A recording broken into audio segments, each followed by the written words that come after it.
Get out. You don't belong here. The words exploded from Karen Holt's mouth, her voice a venomous hiss that silenced the lobby of Pacific Trust Bank in Charleston, South Carolina, just 2 miles from the historic Battery. I froze, my wheelchair locked in place, my hands gripping the wheels as her scorn washed over me. A 69-year-old black woman named Lena Carter, dressed in a faded cardigan and scarf, my gray curls tucked under a worn hat. The crowd, clients tapping phones, tellers shuffling papers, stared, some shocked, others uneasy, as Karen, a white teller in her early 40s, leaned over the counter, her manicured nails clawing the air like she could shove me out with sheer will. I wasn't just any customer. I owned this bank, a secret I'd kept for years, but her hatred, raw and unfiltered, burned hotter than I'd expected. My heart raced, not from fear but from the weight of a lifetime facing this same ugliness. Clerks sneering, strangers clutching purses, voices whispering I was less. I'd come to test if dignity lived here, and Karen's outburst was my answer. I took a breath, my eyes locking onto hers, and let my calm be my shield. Knowing the truth was about to unravel her world, I'd rolled into the bank that morning, my journal tucked in my lap, its pages filled with notes for my blog, Rise and Respect, where I mentored thousands online, sharing lessons from my parents' battles in Memphis, Tennessee, 600 miles away. During the 1968 sanitation strikes, they'd faced batons for demanding fairness, their courage shaping my quiet mission to visit my 18 branches unannounced, seeing how staff treated those who seemed unworthy.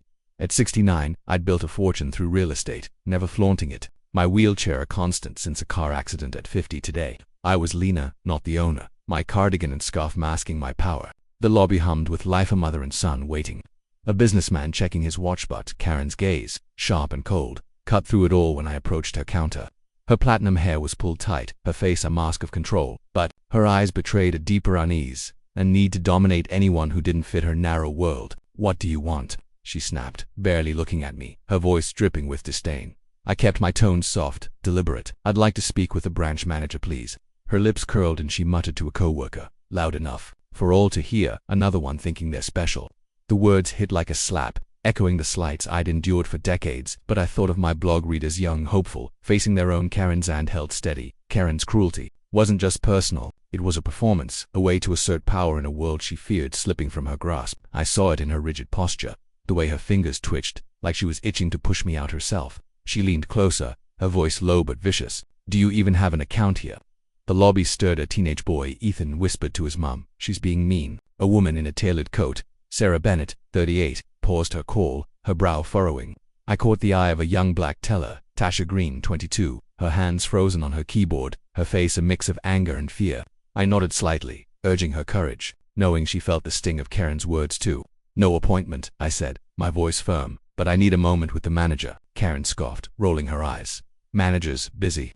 If you're here to beg for a loan, try online. Her condescension was a blade, meant to cut deep, and I felt the weight of my parents' scars. Memphis police shoving them, crowds but I'd learned to turn pain into purpose, and I wasn't here to break. I thought of the Unity Quilt project I'd sketched in my Genola community initiative, where Charleston residents would stitch stories of respect into a massive tapestry to hang in public spaces. It was a dream born from moments like this, a way to weave dignity into the city's fabric. Karen's voice rose, sharper now. Look, lady, you're holding up the line. What's your deal? I opened my journal, revealing a letter embossed with the bank's corporate seal. Please give this to the manager, I said, sliding it forward. Karen's eyes narrowed, her nails flicking the letter aside.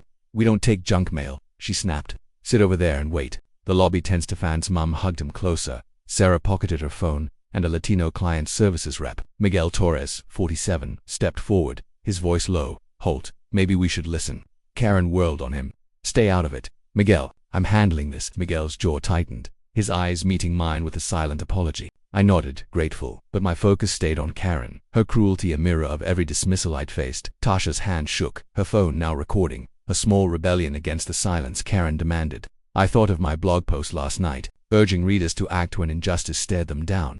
Tasha was acting, and it lit a spark in me. Karen's smirk grew, her voice booming. If you're corporate, I'm running the whole dang country. The lobby gasped, Ethan muttering, that's messed up. I stayed still, my calm a weapon, forged in years of turning prejudice into a chance to reveal truth. I saw Karen's fear now, fear of losing control, of being seen as less in a world she thought she owned. Her mockery was a shield, but a weak one, and I knew it would crumble.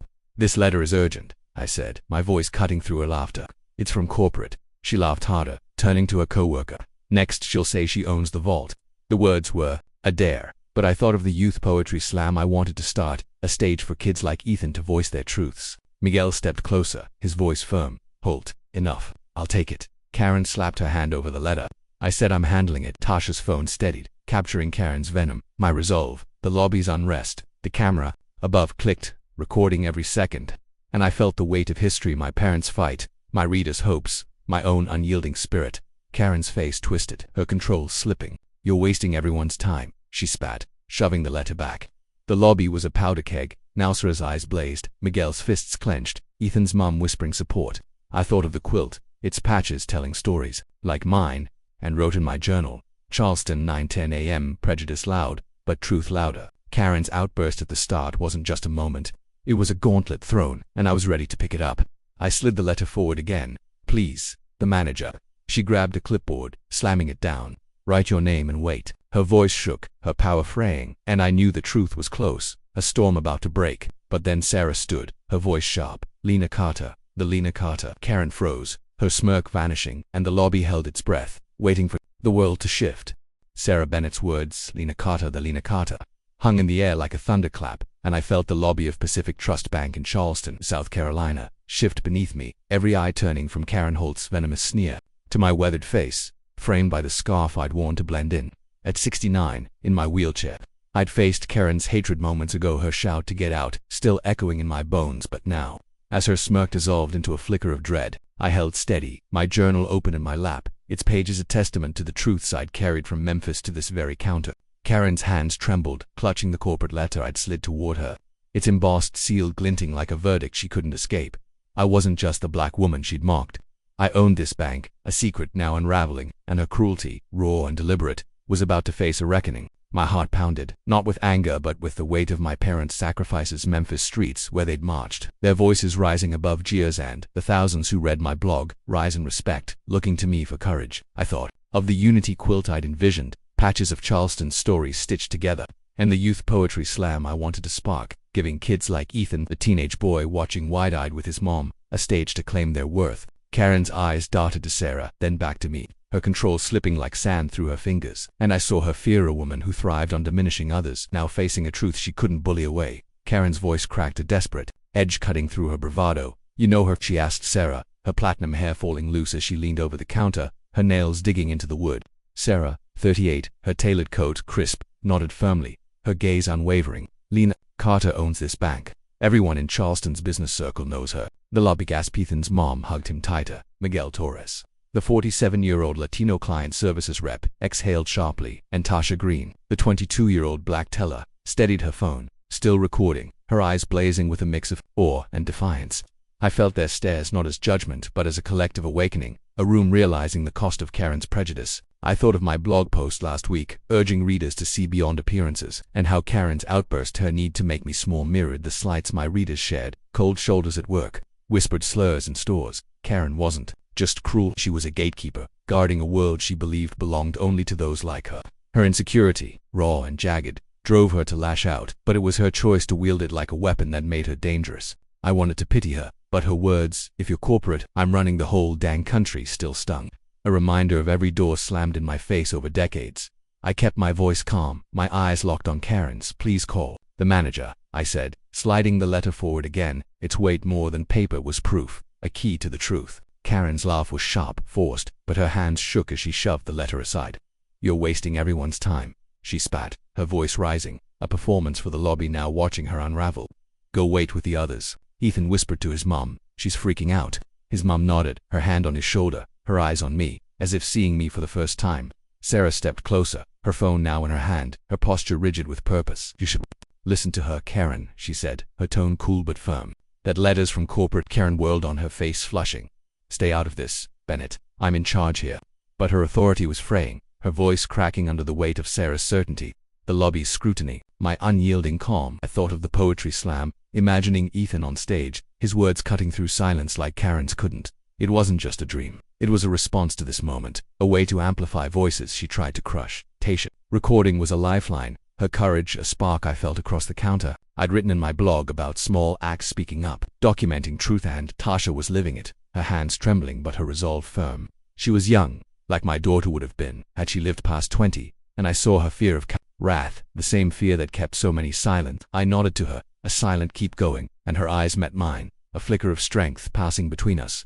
Miguel stepped forward again, his blue name tag glinting, his voice steady. Halt. Get Diane. Now this is serious. Karen's head snapped toward him, her eyes blazing. I said, I'm handling it, Torres. Back off. But Miguel didn't budge, his jaw tight, his stance a quiet rebellion against Karen's tyranny. I saw his struggle years of biting his tongue, of navigating a workplace where Karen's word often trumped his. His stand wasn't just for me, it was for every time he'd been dismissed, every client he'd seen Karen belittle. I thought of the unity quilt, how Miguel's story could be a patch, his allyship a thread binding us all. Karen's cruelty deepened, her voice a low growl. Now, meant for me alone. You think you can roll in here and demand things? This isn't your place. The words were a knife, twisting into the scars of my past. Memphis cops shoving my parents, landlords turning me away, colleagues questioning my right to lead. But I'd learned to turn pain into power, and I thought of my readers, their emails flooding my inbox with stories of resilience. Karen wasn't just fighting me. She was fighting a world where people like me dared to rise. Her fear wasn't just about losing control, it was about losing the privilege to define who belonged. I slid the letter forward once more, my hand steady. This is urgent, I said, my voice a quiet command. Karen laughed again, but it was hollow, her eyes darting to the letter, then away, as if it burned her. Urgent. She turned to her co-worker, her voice loud again. She's gonna tell us how to run the bank next. The lobby sturdy then's mom whispered. She's wrong. Sarah's fingers tightened on her phone. Miguel's fists clenched. I wrote in my journal, Charleston, 9:15 a.m. Fear fuels hate, but truth fuels change. I thought of the respect circles. I wanted to start community forums where Charlestonians could share stories of bias and healing, a space to dismantle walls like Karen's. It was a vision born here, in the heat of her contempt, a way to turn this moment into something lasting. Karen's face twisted, her control nearly gone. Sit over there, she barked, pointing to the waiting area, her hand shaking. The lobby was a battlefield now, Ethan's eyes wide, Sarah's gaze piercing, Miguel's stance unyielding. Tasha's phone kept rolling, capturing Karen's unraveling, my resolve, the room's awakening. I felt the camera above, its lens a silent witness. And I knew this wasn't just my fight, it was for every person Karen had diminished, every voice she'd tried to erase. I thought of my parents, their pride when I bought this bank, their belief that dignity was a birthright. Please, I said, my voice cutting through her chaos. The manager, Kieran, grabbed the letter, her nails tearing the edge, and hurled it back. You're nothing here. But then Miguel picked it up, his eyes scanning the seal, his breath catching. Halt. This is from the board. Get Diane now. Karen froze, her world cracking, and I knew the storm was breaking, the truth ready to burn brighter than her hate. Miguel Torres's voice, firm and urgent, sliced through the charged air of Pacific Trust Bank's Charleston lobby. Halt. This is from the board. Get Diane now. And I, Lena Carter, 69, black, in my wheelchair, felt the weight of truth begin to crack Karen Holt's world. Her face, once sharp with scorn, paled as she clutched the counter. The corporate letter in Miguel's hand, a blade she couldn't deflect. I'd endured her venom, her shout to get out, her sneers that I was nothing. But now, as Sarah Bennett's recognition of my ownership hung like a verdict, I sat steady, my journal open, its pages holding not just notes for my Rise and Respect blog, but a vision for a world where dignity wasn't a privilege. Karen's eyes darted from Miguel to me, her platinum hair fraying, her control unraveling like a thread pulled too tight. I thought of my parents, their faces bruised but unbowed in Memphis, 600 miles away, and the thousands who read my blog, waiting for stories of justice. This wasn't just my moment, it was theirs, a chance to show that prejudice, no matter how loud, couldn't outshine truth. My heart swelled, not with triumph but with purpose, as I envisioned a new idea, a dignity mentorship network, pairing Charleston's youth with leaders to navigate bias. Karen's downfall was near, but my fight was for something bigger, a legacy to outlast her hate. Karen staggered back, her voice a brittle whisper. That's impossible, she stammered, but the lobby's gaze Ethan's wide eyes, his mom's quiet nod, Sarah's clenched jaw drowned her denial. She'd built a fortress of contempt, each sneer a brick, but Sarah's words had shattered it, exposing her as the small, fearful woman she was. I saw her now, not just as a bully but as a product of a world that rewarded her bias, a world she clung to even as it crumbled. Her cruelty wasn't strength, it was desperation, a fear of irrelevance in a room where my presence challenged her every assumption. I wanted to speak, to tell her she'd chosen this path, but I held back, letting the moment's weight do the talking. Tasha Green, the 22-year-old teller, lowered her phone, her recording complete, her eyes meeting mine with a fire. I recognized my daughter's fire, the one I'd lost too soon. Tasha's courage wasn't just in pressing record, it was in choosing to act, knowing Karen's wrath could cost her. I thought of my blog, how I'd write about her, a young woman who turned fear into power. And I nodded, my smile a silent, "You did it." Tasha's breath caught, her shoulders straightening, and I knew she'd carry this moment forever. Miguel held the letter aloft, its seal catching the light, his voice steady despite Karen's glare. "This is real, Karen, move." His stand wasn't just professional, it was personal. Years of swallowing her slights, her dismissal of his ideas, her snide remarks about his accent boiling over. I saw his pride, his roots in Charleston's Gullah community, 10 miles from here, where resilience was a birthright. His eyes met mine, and I saw gratitude, not for me but for the chance to right a wrong. I thought of the unity quilt from my journal, how Miguel's story could be a vibrant patch, his allyship a lesson for my readers. Karen's hand shot out, grabbing the letter, her nails tearing the edge. "Give me that," she snapped, but her voice cracked, her authority a fading echo. Sarah stepped closer, her tailored coat a contrast to Karen's unraveling poise. "You've done enough, Karen," she said, her tone icy but calm. "Let Diane handle this." Sarah's shift from bystander to advocate stirred me. She wasn't just a client, she was a mother, a lawyer, someone who'd seen bias in her own circles and now chose to act. I imagined her in the Dignity Mentorship Network, guiding kids like Ethan, the teenage boy whose whisper she's done for carried a mix of awe and justice. Karen's laugh was desperate, a last gasp of defiance. "You're all buying this, she is nobody." But the lobby wasn't hers anymore. Ethan's mom stood, her hand on her son's shoulder, her voice soft but firm. "She's more than you'll ever be." The words landed like a stone, and I felt a surge of gratitude, not for the praise but for the room's awakening. I thought of the poetry slam I'd planned, picturing Ethan on stage, his words a weapon against silence. Karen's eyes flicked to the camera above, its lens a silent judge, and for the first time I saw a Creole raw panicas. She realized her words were trapped, her career teetering. I didn't revel in it. I mourned the world that let her thrive, the systems that emboldened her to see me as less. My journal lay open, and I wrote, Charleston, 9:20 a.m., truth speaks, and silence breaks. The door swung open, and Diane Sullivan, the 50-year-old branch manager, stepped in, her face a mix of confusion and steel. Her eyes landed on me, then the letter in Miguel's hand, and recognition dawned. "Miss Carter," she said, her voice tinged with respect. "I didn't know you were visiting." I nodded, my smile faint but firm. "That's the point, Diane." Diane took the letter, her fingers steady as she scanned it, her jaw tightening. She turned to Karen, her voice low but unyielding. "My office now." Karen's face crumpled, her bravado gone, her hands twisting in her lap. "I didn't know who she was," she pleaded, her voice breaking, but Diane's gaze was a wall. "You didn't need to know to treat her like a person." The words were a gavel, final and heavy, and the lobby fell silent, every breath held. I thought of my parents, their Memphis scars, their belief that dignity was a fight worth winning. Diane's stand wasn't just for MIT, was for every client Karen had belittled. Every moment she'd wielded power like a club. Tasha approached, her phone now in her pocket, her voice a whisper. "I got it all, Miss Carter. Will it help?" I smiled, my heart lifting. "It already has." Her courage was a spark, one-eyed fan through my blog, through the mentorship network, through every idea I'd sketched to make Charleston better. Diane turned to me, her face somber. "Miss Carter, I've failed this branch by letting this go unchecked. What can we do?" I paused, my mind racing with the vision I'd carried for years, now crystallized by this moment. "Start a respect-forward program," I said, my voice steady. "Empathy workshops co-designed with community leaders, and a truth wall app for anonymous feedback. Make this a place where everyone belongs."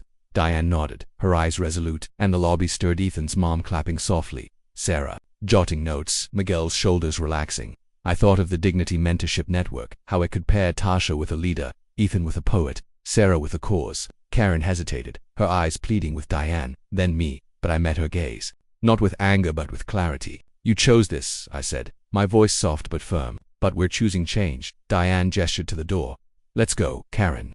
Karen's steps faltered, her career ending in the silence she'd once demanded, but my vision was just beginning, a fire ready to spread beyond this lobby, beyond Charleston, to a world where dignity reigned.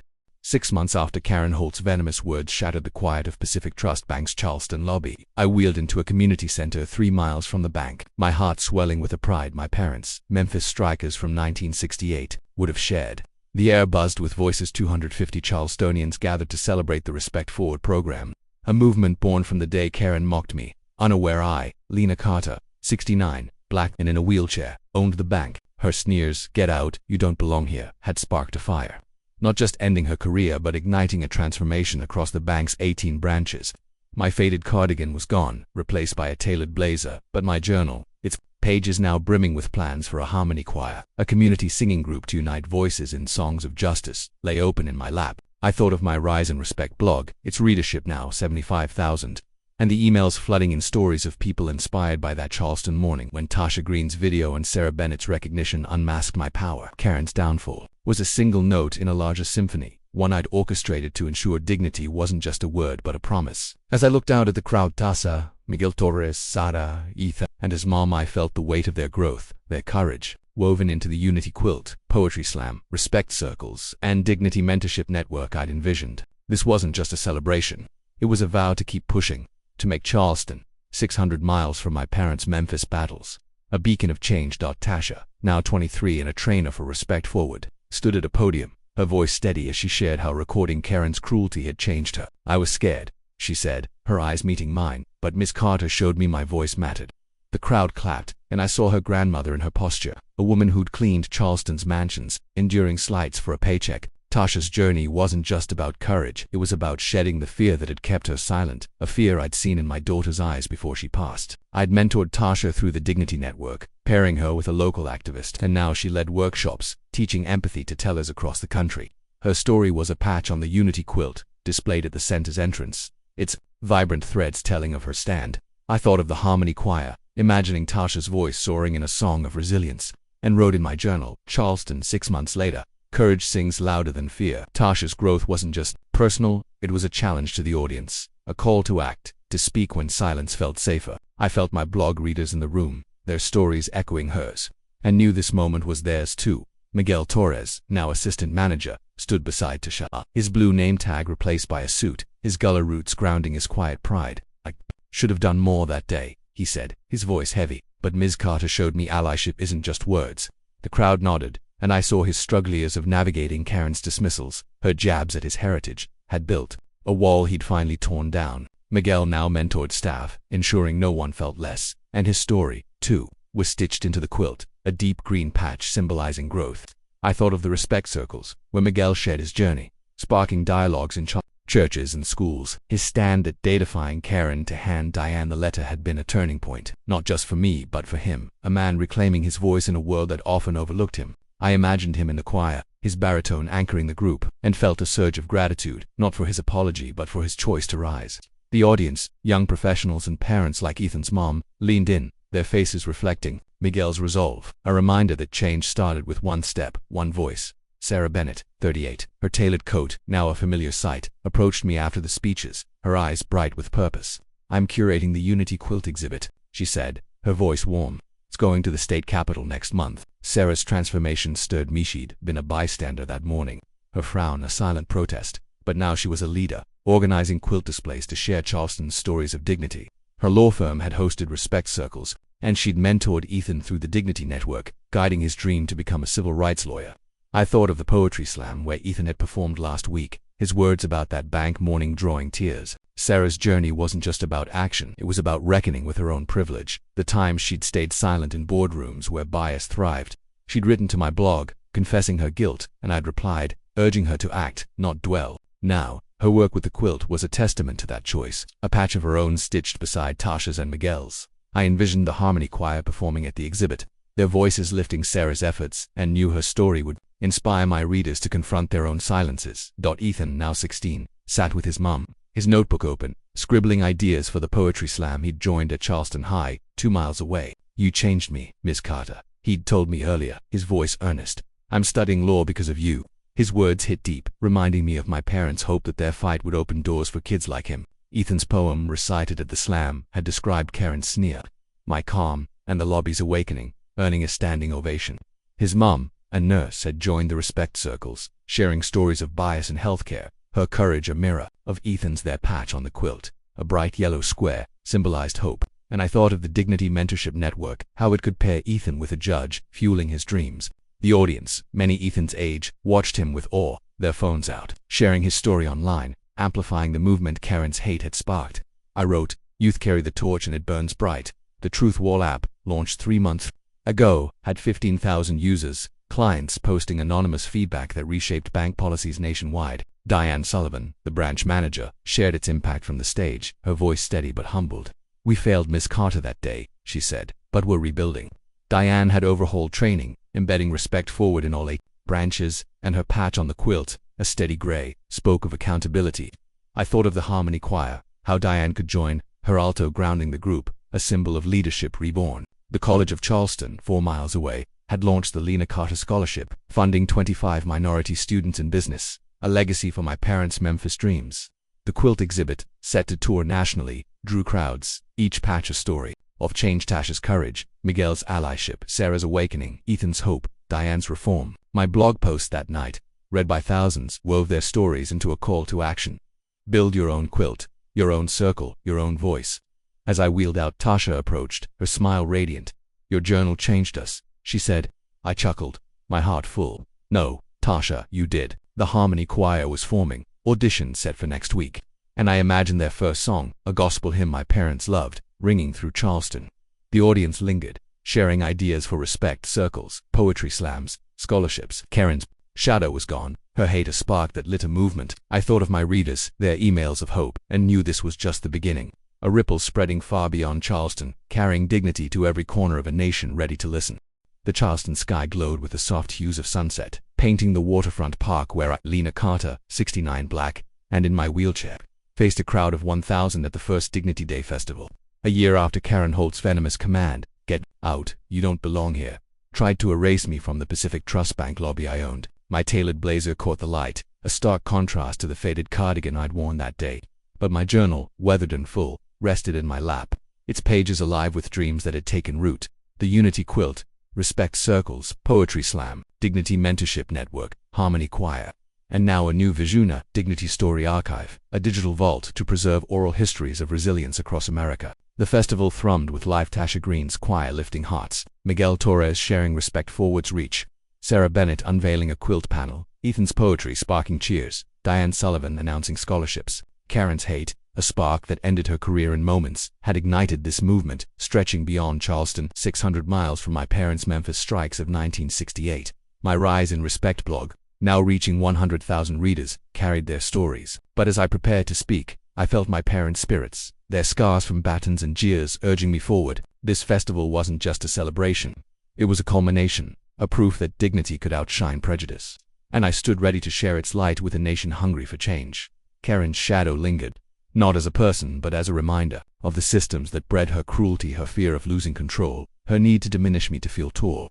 She was a mirror of the world's flaws, one we were shattering with every quilt patch, every song, every scholarship. Tasha, 23, led the harmony choir, her voice soaring in a spiritual my parents loved, her red quilt patch a symbol of courage. No longer the fearful teller who recorded Karen's sneers, she was a trainer, shaping bank staff nationwide, her Dignity Network mentorship fueling her rise. Ms. Carter gave me wings, she'd said, her eyes locked on mine, and I saw my daughter's fire in her, a legacy reborn. I pictured Tasha's story in the Dignity Story Archive, inspiring youth in places like Detroit, 700 miles away, her voice a call to act. The crowd swayed to her hymn, tears streaking faces, and I wrote in my journal, "Dignity Day courage sings, and the world hears." Tasha's journey was a lesson for my readers, proof that one choice pressing rewrite history. The audience, clutching festival flyers, shared her performance online. Their posts a ripple of hope. Miguel Torres, 47 assistant manager, spoke next, his Gullah heritage grounding his words as he detailed Respect Forward's impact across 18 branches. "I let Karen silence me too long," he admitted, his voice thick, recalling her jabs at his roots. His defiance that day handing Diane the letter had freed him. And now he led Respect Circles, sparking dialogues in Charleston's community centers, 5 miles from here. His green quilt patch glowed, and I saw his pride, a man who'd reclaimed his worth. I imagined his oral history in the Dignity Story Archive, his Gullah stories connecting Charleston to the world. Miguel's work was a vow to amplify the overlooked, and the crowd teachers, students, retirees nodded their faces mirroring his strength. I thought of the harmony choir, Miguel's baritone steadying it, and felt gratitude for his daily choice to stand. The festivals, poetry booths, and food stalls buzzed with his influence, a reminder that allyship was a verb, one my readers could practice in their own lives. Sarah Bennett, 38, her lawyer's poise softened by purpose, revealed a new quilt panel for the Lena Carter Scholarship, funding 30 minority students at the College of Charleston. I stayed silent too often, she confessed, her voice wavering, but Miss Carter showed me action matters. Her national quilt tour, now in 12 cities, had transformed her, a reckoning with the privilege she'd once ignored. She'd mentored, Ethan through the Dignity Network, fueling his legal dreams. And her blog post to rise in respect had urged thousands to act. I saw her story in the Dignity Story Archive, a lawyer's voice for justice, and pictured her in respect circles, listening to tales of bias. The crowd cheered, tracing the quilt's patches, and I knew Sarah's journey was a call to my audience. Confront your silence. Act now. The festival's art displays, inspired by the quilt, bore her mark, a legacy of change woven into Charleston's soul. Ethan, 16, took the mic, his poem ablaze that silenced the crowd. She said she didn't belong, but Ms. Carter owned everything, he declared, recounting Karen's sneer. My resolve, Tasha's courage. His poetry slam at Charleston High, now citywide, had grown, his yellow quilt patch shining with hope. I'm studying law for her, he'd told me, his eyes fierce, and I saw my parents' dreams kids rising, doors opening. The Dignity Mentorship Network paired him with the judge, and his story, set for the Dignity Story Archive, would reach teens in Houston, 1,000 miles away. The crowd roared, phones capturing his words, and I wrote, Youth Ignite the Future, and Dignity Triumphs. Ethan's mom, a nurse, shared her respect circle stories, her voice steady, and I knew their family was Charleston's heart. A lesson for my readers to nurture the young. Diane Sullivan, 50, announced the scholarship's growth, her voice firm but humble. We're building on Ms. Carter's vision, she said, noting the TruthWall app's 20,000 users reshaping bank policies. Her gray quilt patch spoke of reform, and her work embedding respect forward erased Karen's legacy. I imagined her in the harmony choir, her alto strong, her story in the Dignity Story Archive, a model of accountability. The crowd clapped, faces alight, and I took the stage, my voice clear. Dignity is owed to all, I said, sharing my parents' Memphis pain, my daughter's loss, Karen's hate, and this festival's hope. Build your archive, your choir, your future. Act today. The crowd roared, hands raised, and I felt my readers, their emails of action flooding my inbox. Reflecting on my journey, I saw a girl in Memphis, watching her parents march, learning that dignity was a fight worth winning. Karen's hate tested me, but it taught me patience. Truth waits, but it never hides. Tasha's courage, Miguel's allyship, Sarah's awakening, Ethan's fire. Diane's reform showed me community is power, that one voice can spark a chorus. I learned that prejudice thrives in silence, but action, no matter how small, dismantles it. My journal closed, its final note, Dignity Day Love wins. Always. To you, my reader, I ask, if you faced racial injustice, prejudice, underestimation, or stereotyping, how would you approach it to achieve the best outcome? Would you speak, act, or build like we did in Charleston? Your choice could be the spark that changes everything.